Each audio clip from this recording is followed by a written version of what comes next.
Verslo žinios. Verslo tribūna. Sveiki, su jumis Verslo tribūna, šios laidos partneris Savi ir kalbėsime šiandien su alternatyvaus finansavimo platformos Savi nekilnojamo turto plėtros vadove Natalija Kozikienė.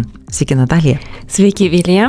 Kaip jūs matot vis dėlto tą sutelktinio finansavimo rinką ir save joje?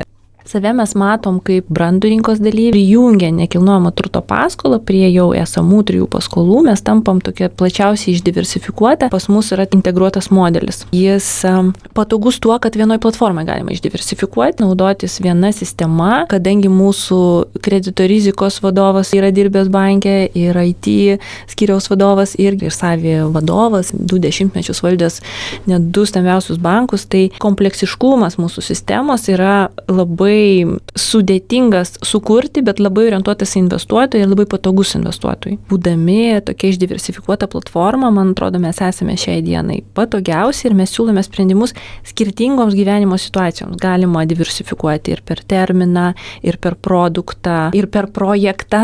Tai galima gilintis į tos projektus, galima nusistatyti autoinvestavimo galimybę. Jeigu atsiranda poreikis parduoti antrinėje rinkoje, tai tokia galimybė irgi yra. Veikia investuotojų fondas. Ir kas išskiria Savi iš kitų platformų, kad Savi investuoja į savo paskolas. Investuoja į peer-to-peer produktus, nes sutelktinio finansavimo licenzija neleidžia investuoti į sutelktinio finansavimo produktus, bet galima investuoti asmeniškai, tai yra tam tikras akcininkų požiūris ir darbuotojų požiūris. Kaip žinai, jūs patys investuojate į savo projektus. Taip, mes irgi investuojam, tai ten, kur Savi investuoja, ten prisijungus prie programos yra ženkliukas, kad Savi irgi investuoja. Kažkas asmeniškai iš jūsų žmonių patys įdėjo pinigus į tos projektus. Tai vyksta, mes investuojam į tos projektus. Kokia įmonė yra iš vidaus, nes tas pažinimas nelabai matomas paprastai ir tai yra, manau, tikrai labai svarbu ir investuotojams labai svarbu mikroklimatas ir Taip. Kaip jūs dirbat ir ką jūs darot ir kas jūs tokie esate. Dar vienas svarbus dalykas, kad įmonė labai rūpinasi savo darbuotojais.